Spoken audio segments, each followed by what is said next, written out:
ఒక కెమికల్ ఫ్యాక్టరీలో విషపూరితమైన కెమికల్ ను లోడ్ చేస్తూ ఉంటారు. అయితే ఇంతలో ఒక డబ్బా జారి కింద పడిపోతుంది. అందులో ఉన్న విషపూరితమైన కెమికల్ అంతా కింద పడిపోతుంది. ఫ్యాక్టరీ ఓనర్స్ కనుక ఇది చూస్తే తిడతారని భావించి ఎవరూ చూడకుండా ఆ కెమికల్ డబ్బాకు మూత పెట్టి లోడ్ చేసి పంపించేస్తారు. కాసేపటికి ఒక కుక్క వచ్చి కింద పడి ఉన్న కెమికల్ ను వాటర్ అనుకుని తాగుతుంది. ఇది చూసిన ఫ్యాక్టరీ గార్డ్ వెంటనే ఆ కుక్కను అక్కడి నుంచి తరిమి కొడతాడు.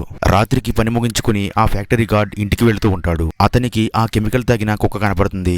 ఆ కుక్క ఇన్ఫెక్ట్ అయ్యి ప్రమాదకరంగా మారుతుంది. ఇతడు ఆ కుక్కను తరిమి కొట్టడానికి ప్రయత్నిస్తాడు.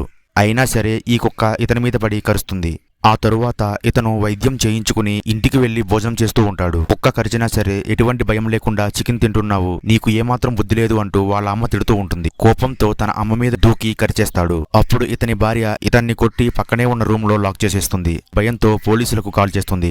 ఇంతలో ఆ ముసలావిడ పైకి లేస్తుంది.